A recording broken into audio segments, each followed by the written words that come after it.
الرحمن الرحيم وجعلناهم أئمة يهدون بأمرنا صلوات اللهم صل على محمد وآل محمد. سورہ انبیاء کی 73 نمبر کی آیت کریمہ، اس کے اندر ارشاد پروردگار ہے کہ ہم نے ائمہ کو بنایا ہے اور وہ ہمارے امر کے ذریعے سے ہدایت کرتے ہیں۔ اس آیت کے اندر، پوری آیت کے اندر، میں نے آدھی آیت پڑھی ہے، پوری آیت کے اندر تقریباً 10 صفات ہیں کہ جو اللہ نے اس آیت کریمہ کے ذریعے سے امام کے بتائے ہیں۔ یہ 10 صفتیں اسی ایک آیت کریمہ کے اندر اللہ نے امام کے بتائے ہیں کہ امام کیا ہوتا ہے، امام کی منزلت کیا ہے، اور امام کے صفات کیا ہیں۔ جعل اللہ نے کیا ہے، ہدایت ان کا فریضہ ہے، امر الہی سے یہ ہدایت کرتے ہیں، اقامہ صلاۃ کرتے ہیں، زکوٰۃ ادا کرتے ہیں، اور یہ ہمارے لیے عبادت کرتے ہیں۔ اور ہر لفظ کے اندر ایک تفصیل ہے، لیکن اس تفصیل کی گنجائش فی الحال نہیں۔ بات صرف اتنی عرض کرنی ہے آپ کی خدمت میں کہ ہر نبی کا ایک وصی ہوتا ہے۔ پیغمبر نے اپنے وصی کا خود اعلان کیا، جو کہ کسی نبی کو اپنے بعد کسی کے وصی ہونے کا شبہ نہیں تھا کہ کوئی دعویٰ وصایت کرے گا، لیکن پیغمبر کے بعد کی کیفیت ایسی تھی جو پیغمبر اس بات کو جانتے تھے کہ میرے بعد خلافت کا سلسلہ ہوگا اور وصایت کے اندر لوگ داخل ہونے کی کوشش کریں گے۔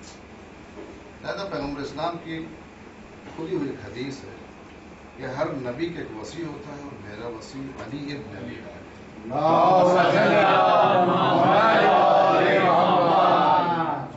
اللہ نے کہا کہ ائمہ ہم بناتے ہیں، یہ ہمارے عمل کے ذریعے سے ہدایت کرتے ہیں، اقامہ صلاۃ کرتے ہیں، ادائے زکوٰۃ کرتے ہیں، اور ہمارے لیے عبادت کرتے ہیں۔ یہ بہت سے سوالوں کا جواب بھی اس کے اندر ہے اور تفصیلات بھی ہے۔ پھر پیغمبر نے اپنی حدیث میں کہا کہ ہر نبی کا ایک وصی ہوتا ہے، میرا وصی علی۔ لیکن ایک نبی کا جو وصی ہوتا ہے اس کا ہونا کیسے چاہیے؟ صفات علماء نے جو بیان کیے ہیں وہ صفات اور قرآن و حدیث کی یہ روشنی بیان کی ہے۔ پہلی صفت یہ ہے کہ وصی ایسا ہونا چاہیے کہ جو اپنے منیب کی جناح کو لے سکتا ہو۔ یہ دوسرے لفظ میں کہہ دوں کہ نائب اور منیب کے درمیان میں جب تک کہ اتحاد یا اوصاف نہ ہو، نائب نائب نہیں ہوتا ہے، منیب منیب نہیں ہوتا ہے۔ یعنی جو وصی ہے تو جس کا وصی ہے اس کی جناح لینے کی اس کے اندر صلاحیت پائی جاتی ہے۔ اور اس سلسلے میں اگر آپ کو دیکھنا ہے کہ پیغمبر وصایت کے حقدار تھے یا نہیں تھے، یہ قرآن تو ثابت کر ہی رہا ہے، اللہ نے تو اعلان کر ہی دیا ہے بلغ کے ذریعے سے، پیغمبر نے حدیث کے ذریعے سے، لیکن خود واقعات کے ذریعے سے دیکھیں آپ کہ پیغمبر نے شب ہجرت اگر کسی کو سلایا ہے وہ علی کو سلایا ہے۔ لوگ کہتے ہیں کہ ابو طالب کی یہ پریکٹس کا نتیجہ تھا کہ جو علی سوئے،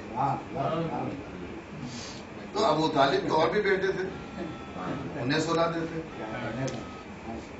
اور کسی کا نہ سلانا اور علی کا وہاں پر بار بار سلانا یہ بھی اس بات کی دلیل ہے کہ ابو طالب کو معلوم تھا کہ پیغمبر کا شبیہ کون بن سکتا ہے۔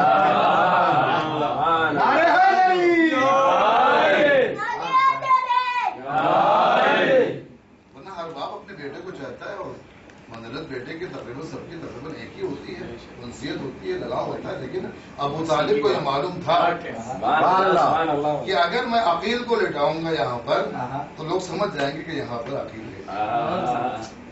اگر طالب کو یہاں پر لٹاؤں گا تو لوگ سمجھ جائیں گے کہ یہاں پر طالب ہے۔ لیکن ابو طالب کو یہ معلوم تھا کہ اگر علی لیٹیں گے تو لوگ یہ سمجھیں گے کہ پیغمبر سبحان اللہ تو شبیہ ہے پیغمبر بننے کا حق اگر ہے تو علی کو ہے، یہ ابو طالب کو بھی معلوم تھا، ابو طالب کو بھی معلوم تھا۔ اور اس کے علاوہ یہ کہ پیغمبر اسلام نے کیا کہا شب ہجرت، یا علی میرے بستر پر سو جاؤ، میرے لیے آج خطرہ ہے۔ پیغمبر سے کیا کہا مولا کائنات نے کہ کیا میرے سو رہنے سے آپ کی جان بچ جائے گی؟ دیکھیں یہ الفاظ وہ ہوتے ہیں تاکہ بعد میں جو ہے کوئی گنجائش نہ رہ جائے سوال و جواب کے ساتھ بات آپس میں اور سمجھوتا ہو چکا تھا، نہیں بلکہ مولا کائنات نے پوچھا یا نبی اللہ، اے پیغمبر اسلام، اے اللہ کے رسول، کیا میرے سو جانے سے آپ کی جان بچ جائے گی؟ تو کہا کہ ہاں تمہارے سو جانے سے میری جان بچ جائے گی۔ یعنی رسالت اپنا محافظ امامت کو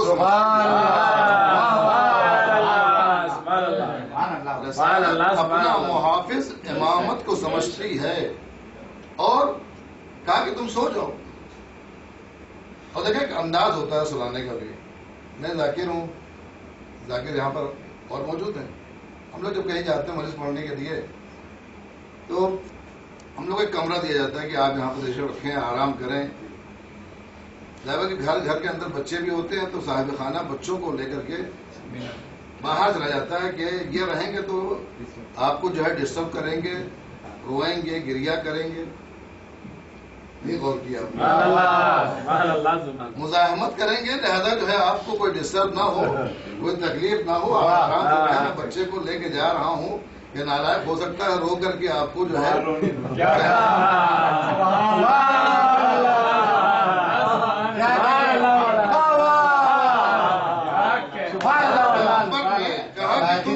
چین سے سو، رونے والے کو میں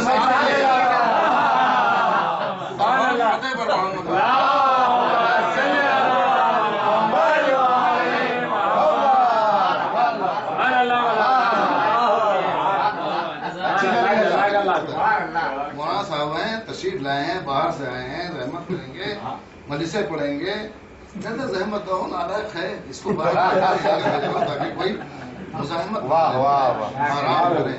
لہذا کہا کہ سونے والے سو تم، رونے والے کو میں لے کے جا رہا ہوں۔ اور اس کے بعد محافظت بھی کیسے کی ہے، محافظت ہوتی کیسے ہے، جاگ کر کے ہوتی ہے۔ اگر عسکری یہاں کا سو جائے تو تنخواہیں کٹ جاتی ہیں۔ یہ کون سا تحفظ طریقہ ہے، یہ کون طریقہ ہے تحفظ کا؟ اگر عسکری سو جائے، کہیں کا محافظ سو جائے تو کہا جاتا ہے کہ محافظت جو ہے سو کر کے تو نہیں ہوتی ہے، لیکن عجیب انداز ہے علی کا، تمہارے سو جانے سے میری جان بچ جائے گی۔ یعنی علی اس ذات کا نام ہے جو سو کے بھی محافظت کرتا ہے، اور یہ جاگ کر کے سو کر کے محافظت کر کے امت پیغمبر کو یہ درس دے رہا ہے، کبھی یہ نہ کہنا کہ میں نجف میں سو رہا ہوں۔ جب میں شب ہجرت سو کر کے پیغمبر کی محافظت کروں، اپنے چاہنے والے کی کیوں نہیں کر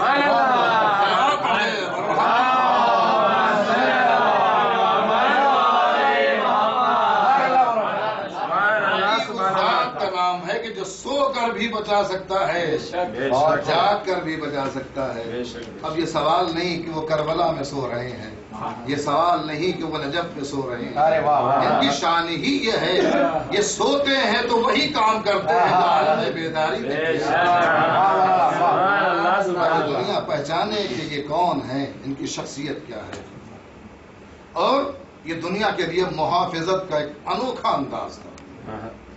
یہ پہلا کہ نائب کی خاصیت یہ ہونی چاہیے کہ منیب کی جگہ لے سکے، اور پیغمبر رات بھر سوتے رہے، کفار سمجھتے رہے پیغمبر سو رہے ہیں، علی سوتے رہے اور کفار کے سمجھتے رہے کہ پیغمبر سو رہے ہیں۔ یعنی شبیہ ہے پیغمبر، لیکن ہماری احتیاط دیکھیے کہ ایک شب کا پیغمبر بنا لیکن ہم اسے پیغمبر نہیں کہتے.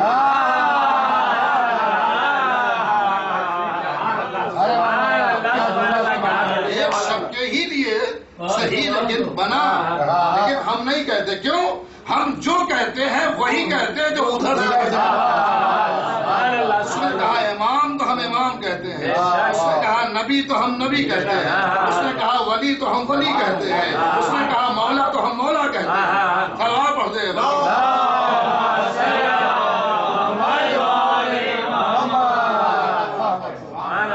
اظہار عقیدت میں کہہ سکتے تھے کہ ایک شب کا ہی صحیح لیکن میرا مولا پیغمبر بنا, لیکن نہیں. ہر چیز کے حد و حدود ہوتے ہیں. جو کہا گیا ہے, جو رکھا گیا ہے نام, ہم اس کے اعتبار سے, منصب کے اعتبار سے, اور پھر منصب میں کمی ہو تو ہم ایڈ کریں.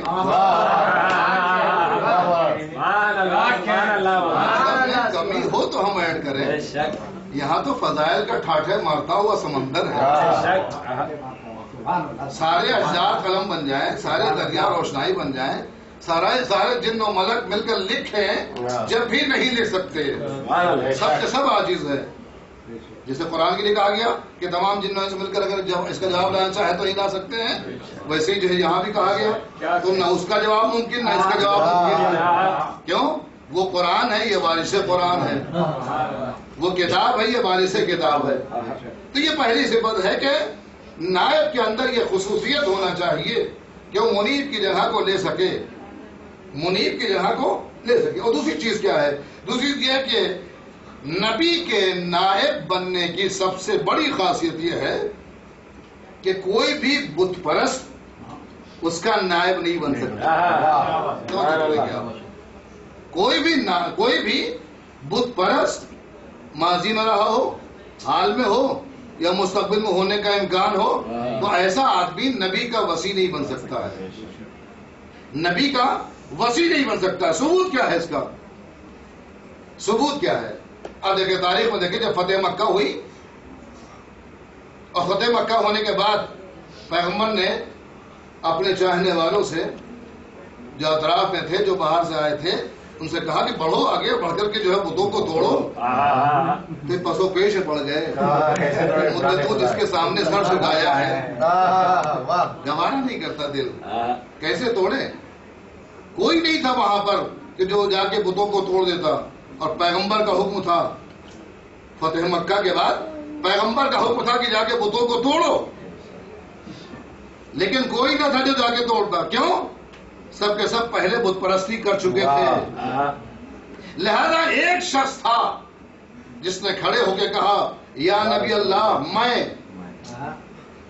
جا کر کے بتوں کو توڑوں گا, کیونکہ میری اور میرے آبا و اجداد کی خاصیت یہ ہے کہ نہ ہم نے کبھی سر جھکایا ان کے ساتھ, نہ ہمارے باپ نے کبھی سر جھکایا. اور علی نے جا کر کے بتوں کو توڑا اور کسی کو نہیں چھوڑا. ابراہیم نے تو ایک کو چھوڑ دیا تھا گواہی کے لیے. ابراہیم نے ایک کے گلے میں جو ہے کلاڑی لٹکا دی تاکہ آئیں تو لوگ پوچھے اور کہیں کہ جو ہے ابراہیم تم نے کام کیا, تو کہا جائے کہ اگر تمہارے خدا ہے تو اپنا خدا سے پوچھ لو کہ تم نے یہ کام کس نے کیا. ابراہیم تو نے ایک کو چھوڑ بھی دیا, علی نے کسی کو نہیں چھوڑا. تو یہ بت شکن, تو بت شکن بننے کا حق کس کو ہے کہ جو پہلے بت پرست نہ رہا ہو, اور اپنے باپ کے سلسلے میں اور اپنے سلسلے میں کہنا اور اصحاب کا خاموش رہنا خود اس بات کی دلیل ہے.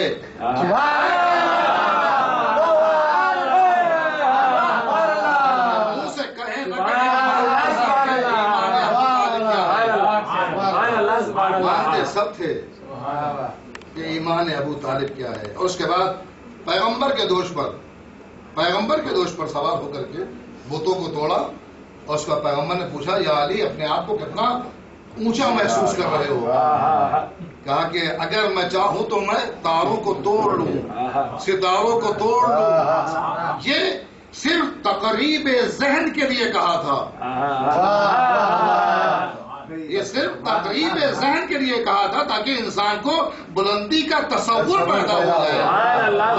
علی کو ہاتھ بڑھا کے توڑنے کی ضرورت نہیں ہے.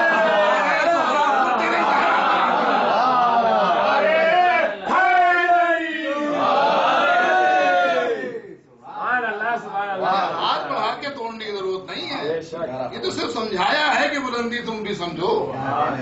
علی نے سوال ہی اس لیے کیا ہے، نبی نے سوال ہی اس لیے کیا ہے تاکہ علی کے بلندی کا اندازہ ہو سکے لوگوں کو، اور ان کا کہنا ہے کہ میں چاہوں تو آسمان کے تاروں کو توڑ لوں، نہیں، تارے تو خود ہی آ جاتے ہیں، کہ چاند کو اشارہ کرے تو ٹکڑے ہو جائے، سورج کو اشارہ کرے تو پلٹ جائے، تو اشاروں پہ سب کام ہوتا ہے ان کا، ہاتھ بڑھانے کی ضرورت ہی نہیں ہے۔ تو یہ دوسری صفت کہ نبی کا وصی وہ ہو جو کبھی بت پرستی اس نے نہ کی ہو، اس کے علاوہ جس کے اندر فضیلتیں پائی جاتی ہوں، کوالٹیز پائی جاتی ہوں، صفات پائے جاتے ہوں، صفات پائے جاتے ہوں، وہ نبی کا وصی بن سکتا ہے، اور جس کے علم کی کوئی حد نہ ہو وہ وصی بن سکتا ہے۔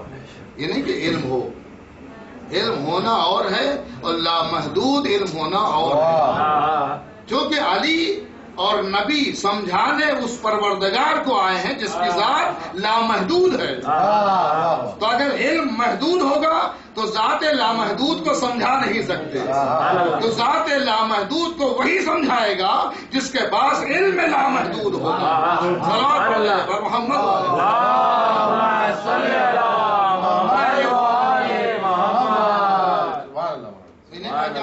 کرم اللہ وجہہ، کرم اللہ وجہہ کا مطلب کیا ہوتا ہے؟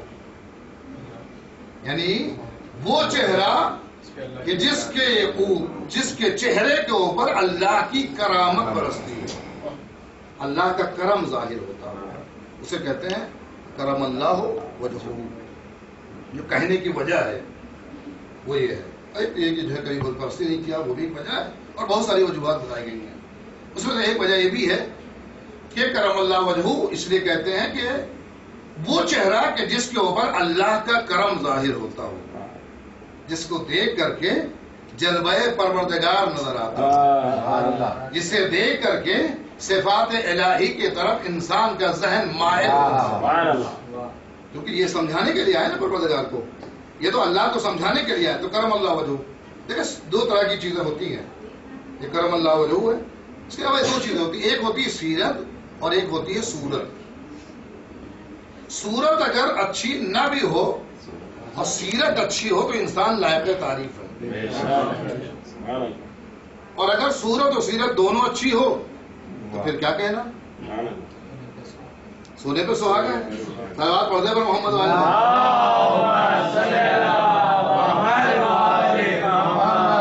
کہتا ہے کہ صورت اچھی نہ ہو، سیرت اچھی ہو تو انسان لائق تعریف ہے، اور اگر صورت اور سیرت دونوں اچھی ہو تو پھر کیا کہنا۔ لیکن صورت اور سیرت کا فرق ہے، صورت کا مطلب یہ ہوتا ہے کہ ناک اچھی ہے، پیشانی اچھی ہے، بھویں اچھی ہیں، چہرہ اچھا ہے، کان اچھا ہے، ہاتھ اچھا ہے، قد و قامت اچھا ہے، یہ جو ہے آنکھیں اچھی ہیں، زلفیں اچھی ہیں، یہ ساری چیزیں ہیں صورت میں آتی ہیں۔ لیکن سیرت میں جو ہے وہ چیز ہوتی ہے جو انسان کے اندر ہوتی ہے، جیسے کہ ہم نے کہا کہ یہ شخص عالم ہے، تو عالم ہونا علم اس کے چہرے پر نہیں ہے۔ ہم نے کہا زاہد ہے، تو زاہد زہد جو ہے اس کے چہرے پر نہیں ہے۔ ہم نے کہا متقی ہے، تو تقوی اس کے چہرے پر نہیں ہے، کیوں؟ سیرت اندر ہوتی ہے، سیرت ہوتی ہے وہ اندر ہوتی ہے۔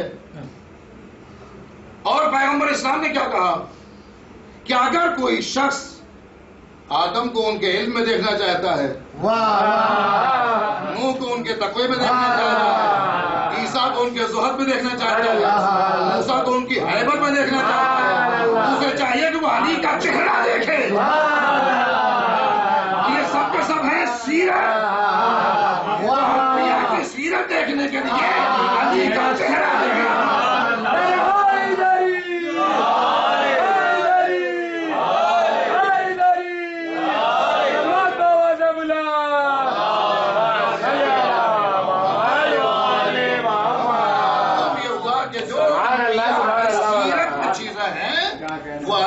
صورت میں نظر آتی ہے، یعنی انبیاء کی اگر سیرت دیکھنا ہے تو علی کا چہرہ دیکھو، علی کا چہرہ دیکھو، اسی لیے آپ کو کرم اللہ وجہہ کہا۔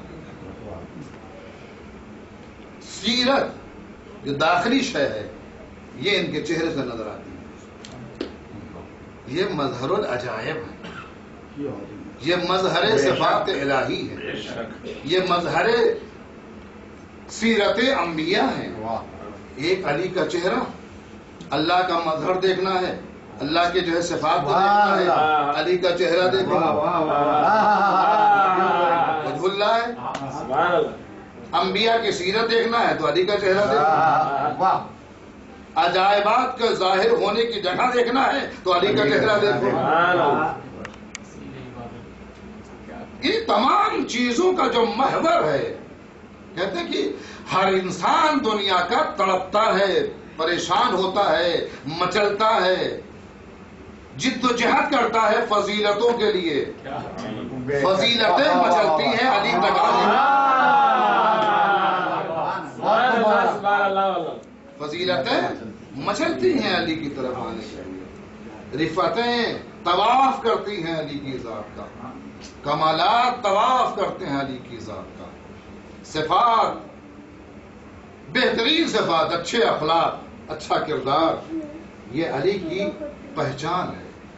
اسی لیے اب دیکھیں احادیث موجود ہیں، پیغمبر اسلام کی بے شمار احادیث مولا کائنات کی ذات کے تعارف کے سلسلے میں ہے. کیوں؟ کیونکہ یہ ذات کو اگر انسان نے واقعی پہچان لیا تو مسئلہ الوہیت بھی حل ہو جاتا ہے، مسئلہ رسالت بھی حل ہو جاتا ہے، مسئلہ امامت بھی حل ہو جاتا ہے، فلسفہ قیامت بھی سمجھ آتا ہے. کیونکہ واقعی جامع اور معنی شخصیت ہے، جامع اور معنی شخصیت ہے. عرفان الہی بغیر ان کے ممکن نہیں، عرفان رسالت بغیر ان کے ممکن نہیں. پیغمبر نے خود ہی کہہ دیا کہ مجھے سوائے علی کے اور اللہ کے کوئی جان ہی نہیں سکتا ہے. جب علی کو نہیں جانیں گے تو پھر رسول کو کیسے جانیں گے؟ لہذا یہ وہ ذات ہیں کہ جو تمام صفات کا مرقع ہے. اسی لیے کہا کہ زینوا مجالسکم بذکر علی.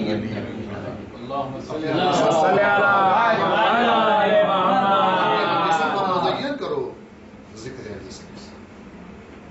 علی کا تذکرہ آج ایک علی اور ہے. فضائل آپ نے سنے، واقعی جتنے فضائل ہیں اتنی مصائب بھی ہیں، اتنی مصائب بھی ہیں. ایک علی اور بھی ہے جو کربلا میں تھے، جسے سید سجاد کہتے ہیں. آپ کو معلوم ہے کہ جب مدینے سے یا قافلہ چل رہا تھا تو عجیب شان تھی. کبھی اکبر آگے بڑھ کے سوار کرتے ہیں بیویوں کو، کبھی قاسم آگے بڑھ کے سوار کرتے ہیں، کبھی اونا محمد آ کے استقبال کرتے ہیں، بیویوں کو سوار کرتے ہیں.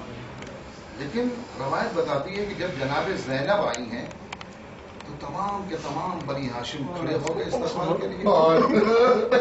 اور جناب عباس نے کہا کہ میں اپنی شہزادی کو سوار کروں گا، میں اپنی شہزادی کو سوار کروں گا. آپ نے مصائب سنے ہیں، میں زیادہ مصائب نہیں کروں. اور میں تو کہتا ہوں کہ سید سجاد کا نام ہی کچھ ایسا ہے کہ نام لو تو رونا آتا ہے، نام لو تو رونا آتا ہے. سید سجاد تو ایسا لگتا ہے کوئی انسان سامنے کھڑا ہے جس کے ہاتھوں میں ہتھڑی ہے، پاؤں میں بیڑی ہے. آتا ہے نہیں آتا ہے.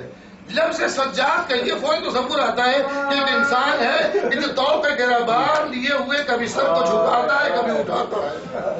روایت بتاتی ہے 11 محرم کو جب یہ قافلہ چلنے لگا ہے، جب یہ قافلہ چلنے لگا تو سوار ہونے کی باری جب آئی 11 محرم کو تو ہر بیوی کو سوار کرنے کے جناب زینب آگے بڑھی. ہر بیوی کو سوار کرنے کے لیے جناب زینب آگے بڑھی. لیکن جب جناب زینب کی باری آئی سوار ہونے کے لیے تو کوئی نہ تھا سوار. ایک مرتبہ فرات کی طرف رک کر کے کہا عباس اپنی بہن کو بڑی شان و شوکت سے لائے. عباس میں نے تمہاری طرف سے شان غریبہ میں بچوں کا تحفظ کیا، سید سجاد کو بچایا، خیمے کا طواف کیا، بچوں کا تحفظ کیا. اے عباس میرے سوار ہونے کی باری آ گئی، میں تو بالکل اپنے بھیا حسین کی طرح غریب ہو گئی، کیونکہ میرا بھیا بھی جب سوار ہو کے جانا چاہتا تھا نظر یمین و شمال وقال یا وقال صفا. حسین نے داہنے بائیں دیکھا کوئی ایک تو جناب نے پوچھا حسین کسے دیکھ رہے ہو؟ کہ مجھے کوئی سوال کرنے والا نہیں ہے. بالکل بھی آئی نہیں وہی کیفیت جناب زینب 11 محرم کو ہے کہ سید سجاد آگے بڑھے. آگے بڑھنے کے بعد کا ایک اپی اماں آئیے میں آپ کو سوال کر دوں. روایت بتاتی ہے جناب زینب کہتی ہے اے ابا کے منظر تو دیکھو. میرا سجاد مجھے سوار کرنے کی وجہ سے 3 مرتبہ لشکا کر کے زمین کربلا پر گرا ہے. 3 مرتبہ زمین کربلا پر گرا ہے. سید سجاد رش کھا کر کے 3 مرتبہ زمین کربلا پر گرے ہیں. صرف سید سجاد. اور جب یہ قافلہ چلنے لگا یہ بیمار کیسے چلتا تھا آپ کو معلوم ہے؟ ہاتھوں میں ہتکڑی، پاؤں میں بیڑی، گلے میں خاردار دو کہ گھر کے اندر غلامی کرنے والا بھی اگر راستے میں کوئی مل جاتا تھا تو پہچان نہیں پاتا تھا کہ یہ میرا آقا سجاد ہے، یہ میرا آقا سجاد ہے. اور مطالب کیسے ہوتے تھے کہ اگر کسی جگہ پر رکنے کے بعد سید سجاد کو اگر نیند آ جاتی تھی، اگر سونا چاہتے تھے تو شمر آ کر کے گل بجاتا تھا، تازیانے مارتا تھا. سجاد تمہیں سونا نہیں ہے، زنجیروں کو ہلا دیا کرتے تھے. روایت بتاتی ہے قافلہ چل رہا تھا، چلتے چلتے ایک مرتبہ کسی کے ہاتھ سے نیزہ زمین پہ گڑ گیا اور سر حسین آگے نہیں بڑھ رہا ہے. جب سر حسین آگے نہیں بڑھ رہا تھا تو ایک مرتبہ شمر تازیانہ لہراتا ہوا آیا سید سجاد کے پاس. اے سجاد بتاؤ تمہارا بابا آگے کیوں نہیں بڑھ رہا ہے؟ تمہارا بابا آگے کیوں نہیں بڑھ رہا ہے؟ ایک مرتبہ سید سجاد آئے. آنے کے وقت کا بابا آپ کو معلوم ہے کہ آپ کا بیٹا بیمار ہے، تب کے عالم میں ہاتھوں میں ہتکڑی، پاؤں میں بیڑی، گلے میں خاردار، یہ بیمار اب مجھ میں تازیانہ کھانے کی تاب نہیں. اے بابا آپ یہ بتا دیجئے کہ آپ کا سر آگے کیوں نہیں بڑھ رہا ہے؟ آپ کا سر آگے کیوں نہیں بڑھا؟ ایک مرتبہ سر حسین سے آواز آئی اے بیٹا سجاد، ارے ننگی پشت اونٹ سے میری سکینہ زمین پر گر گئی ہے. جب تک کہ سکینہ نہ آ جائے گی یہ حسین کا سر آگے نہ بڑھے گا. اے اداکارو رونے کے جملہ کافی ہے. جناب سید سجاد اور جناب زینب ڈھونڈنے کے لیے آواز دیتے ہیں این سکینہ، این سکینہ، اے سکینہ کہاں ہو، اے سکینہ کہاں ہو. ایک مرتبہ جی منظر دیکھا جناب زینب نے کہا ایک بیوی ہے جو اپنے ہاتھ ایک بچی کو لے کر پیار کر رہی ہے، بچے کو لے کے پیار کر رہی ہے. سید سجاد بھی آگے بڑھے، زینب بھی آگے بڑھی، زینب آگے بڑھی اور کہا بی بی آپ کا بہت بہت شکریہ. کہا کس بات کا؟ کہا کہ جب سے اس کا بابا مارا گیا ہے، جب سے اس کا بابا مارا گیا مسلسل تماچے کھا رہی ہے. اس کے لیے وہاں پر ہوتے ہیں میرا سلام اس رخسار جو تماچے کھا کھا کر کے نیلے ہو گئے تھے. جناب زینب نے کہا اے بیوی آپ کا شکریہ کہ آپ نے بچی پر رحم کیا، ورنہ یہ یقین ہے کوئی گرز مارتا ہے، کوئی تازیانہ مارتا ہے، کوئی چادر چھینتا ہے، کوئی گوہر چھینتا ہے اور ہر ایک اذیت پہنچاتا ہے، کوئی رحم کرنے والا نہیں ہے. ایک مرتبہ اس نقاب پوش بی بی نے نقاب کو پلٹا، آواز دیا اے بیٹی زینب، ارے تم نے اپنی ماں کو نہ پہچانا، میں تمہاری ماں فاطمہ زینب لپٹ گئی. اماں آپ کا بڑا گھر گیا، حسین مارا گیا.